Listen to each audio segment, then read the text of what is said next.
Hi guys, and welcome back. So you are watching the results show, and we are about to launch into the second episode of Presenting Magically Express.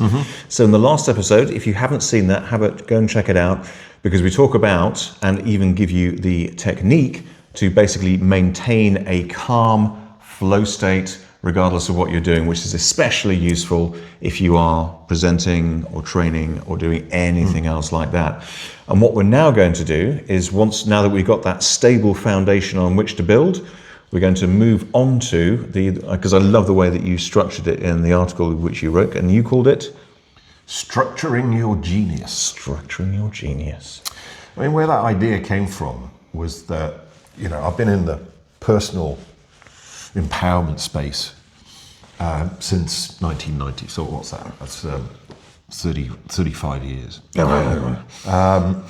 And over those years, I've actually had the privilege, I guess would be the best word for it, to meet some people that I would honestly describe as being a genius. But one of the things that I found that all of these, it's not geniuses, is it? Geni? Is it geni? Something like that. Geni. Clever people. Clever people. One of the things they all had in common was they knew the plural of genius. Yeah. Was that they didn't know how to get what they knew out of their head into somebody else's head. Yes. And quite often I'm asked, what are the most valuable things you've learned from studying NLP? And what we're going to share in this session is definitely one of the most valuable things. Yeah. Which is the format system. And just to give you guys some context of this, what you're going to be able to do by the end of this session, and with just a little bit of practice just to myelinate it, is you're going to be having a template in your head, which basically means that somebody could say to you, right, can you stand up now and give us a presentation of 5 minutes on this, and you would be able to nail it with zero prep. That's the power of this. So that is it. Being able to stand up, deliver a perfectly structured speech, presentation, training, obviously about something that you're knowledgeable about. Yes, I should have caveated that. And also, enables you to move beyond notes. Yes. Whereas a lot of people, they have their notes and it's like their safety their crutch, yeah. I was mentoring one guy, and he showed me his slides. This was for a 1 hour online like a webinar. Yeah. 109 slides. I said, that isn't a presentation, that's a movie. It's just got a slightly lower frame rate. And I said to him, because he'd just done Presenting Magically, and I said to him, who are these slides for? And he went, me. So literally 109 slides, that was his notes. And so he was looking at his slides the whole time rather than the audience. It's more like an audio book that the people were around to witness the recording of. So format system, as long as you can remember 5 questions in a particular order, then you can do a perfectly structured presentation. Yeah. And also, I think the other key thing about it is the fact that you can. Yeah. Does that make sense? So you don't just have the ability to do it, you've also got the confidence, which means that the next time a talk rolls around, your brain's going to go, that's fine, you can do it. So the first thing is, you get up in front of your audience, Hakalau, so you're in a good state, and then you basically tell people what you're going to talk about. You give them a frame to hold everything in. This is what I'm going to talk to you about today. And you give your topic. Then the next question that you're going to answer is why. Why would the people in your audience want to know the information that you're sharing with them? And in a general audience, around about 35% of people need a why before they engage. Yes. To put it bluntly, they need to be sold. Their favorite radio station is an American radio station, WIIFM. Mm-hmm. What's in it for me? If there's nothing in it for them, they will not engage, they will switch off, and they'll be bored. And bored people get disruptive. Yes. Yeah. So this is why the first question, big question we ask is, why? The inner 7-year-old comes out. Yeah. Yeah. Yeah. That's how you install ADHD in anybody. No why. That was my problem at school. We're doing this because? That was my problem at school. The teacher came into class and said, well, today, class, we're going to learn all about arable farming in northern Spain. And, when you've spent your first 9 years in Mansfield, you haven't even thought about going to northern Spain, you have no why. Yes. So whatever's happening outside of the classroom is significantly more interesting than what's happening in the classroom, which is why we've got to get the whys first. Then the next question that we answer is what I call the detailed what. People have this as their preference. They don't so much need a why. What they're interested in is, what do the experts know? Yeah.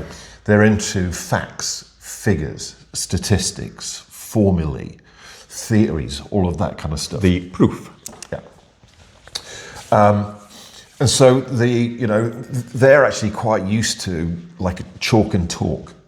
But in any particular group, I think it's probably around about 25%, if not less than that. Yeah. Yeah. So these people, it's like, give me the facts, give me the figures. Yeah. Just the facts, man. Just the facts. Yeah. I think we've all seen people who present where that's their entire presentation. Just the facts. These are the people that basically put a presentation together by taking a spreadsheet and copying it across to whatever, PowerPoint. Yeah. It's like somebody advertising foods by simply reading the ingredients off the label. Yep.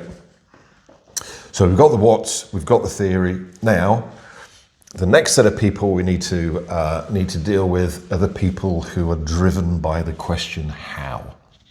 How do I use this? The facts and figures are fine, all good. And what can I do with this? Yes. Right now? Very practical, very pragmatic. So, in a presentation, that could be a demo where you demonstrate something. In a training, it could be an exercise. Yeah. In a business presentation, like a pitch, it could be your rollout plan.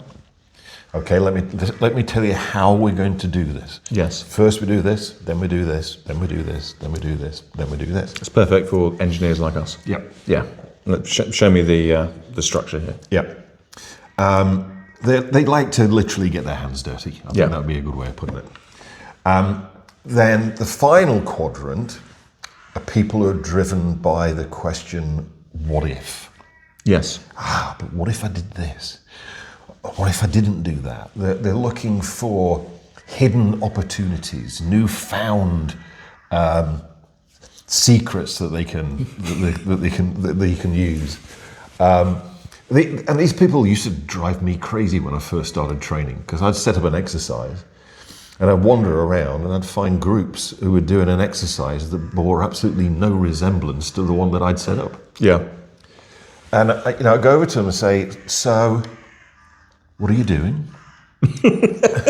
What you doing? And they go, now, well, you see, we were wondering what would happen if we did this. They learn by experimentation. Yes. Self-discovery. And they would go, there's no point in doing the exercise you set up, David, because we know that's going to work. What we wanted to do was maybe to drop this step out or add that step from the previous one in to see what would happen. Yes. So this, when you're in this quadrant, is when you do Q&A. And in actual fact, it's the only place in the presentation that you would do Q&A. Which is also quite nice because you can then let people know in advance so that all those folks can then sit on their hands or write their questions down. So you will be able to ask. Yeah. So to say, look, I know some people have some questions. There will be time at the end of the presentation for you to ask questions. But if you just hold them until then, because otherwise what happens is your presentation gets structured by the audience. Yes. Yeah. It becomes more like an improv. Yeah, because they're going like, well, I know what I mean, David, this is all well and good, but how are we going to use it? when you're still in the, or somebody, even worse, you get to the end of your presentation and somebody goes, why? Yeah. So you do Q&A. If you've done the why, the what, and the how sufficiently enough, the only questions you'll get will be what if questions. Yes. What would we do if this happened? What would we do if that happened? What would we do if that didn't happen? Yeah, or occasionally some deep dives into the stuff, but at least they've got that information. They're just expressing interest and getting more detail. So the other thing, this was the other thing that was a big eye-opener for me, because it means that you won't get questions from everybody in the audience. Only the people who have those what-if questions. Whereas I used to think if people ask me questions, it's because they haven't understood it. Yes. Where in actual fact, if you've done it properly, maybe only 25% of the audience will ever ask questions. It's the same people. And it will always be a what-if question. Then you've got your kind of like your summing up, your close. So you've done your Q&A. Then you've got your wrap, which is a motivational call to action. Yeah. And motivation comes in two directions. Towards what people want and away from what people don't want. Yes. And in an audience, it's about 50-50. 50% of the people will be more away from motivated, 50% will be more towards motivated. So we want to hit both of those. What if the away from, by its very nature, doesn't feel good? It's also quite direct. It's the whole thing which you often talked about with the Cheshire Cat. It's like if you don't know what direction you want to go in, any direction is fine. If you're running away from a saber-toothed tiger, north, east, south, west, it doesn't matter. You just want to be not here. So what you do is you go, okay, we want to do the away froms first so we can leave them with the towards. Yeah. So what we do is we go, okay, these are all the terrible, awful things that will happen if you don't do what I'm suggesting. Yes. Bullet point. Yep. Then we go, and here are all the wonderful things that you'll experience when you do what I'm suggesting. Boom, boom, boom, boom, boom. Because you've then got it's primacy and recency, isn't it? Yep. So they'll go because you want to leave them on an up. Yeah. So. Yeah. And then it's your call to action. So if you're doing a pitch, then that's your close. That's where you're basically doing the bang that we talked about in the previous podcast, where you close them, which is essentially. So, do you want it or what? Yes. Or it's kind of like if it's not a sales pitch, it's some call to action. Yes. Which is, so are we doing this? Are we together on this? Are we gonna make this happen? And that's your perfectly structured presentation. You can even use the questions rhetorically. So this is what I'm going to tell you about today. Now, some of you will be going, why would I want to know that? Well, let me tell you why you'd want to know it. Now, some of you will also be going like, but what's the facts? What's the figures? What's the stats? Well, here you go. Now, some of you will be sitting there quite rightly going, that's all well and good, David, but how are we going to use it? How are we actually going to put it into practice? Yes. Here you go. Learnings, discoveries, questions. And that's, again, that kind of structure once you run it through your head, and we'll obviously feel free to watch this video as many times, we'll drop it in the description as well, just literally the bullet points that we've got here. But once you've then done that then allows you to stand up, because as you're going through, you only have to focus on one thing. Yeah, it's like a 5-word song, if you think, or like a song with like 5 lyrics in it. And like I say, the power of being able to do that. It's quite similar to the 5-step offer process, which is something that we have used for time immemorial, which is if you're doing, for instance, like a landing page or a sales conversation or an advert, then there's a 5-step. And again, I'm going to share it with you because it shares a lot of the same DNA as the one that you've got. So if we've got somebody who comes up to us and said, right, I need to advertise this, or I want to do this, and we say, right, here's how you structure it. So the first thing you do is you say, what's the problem?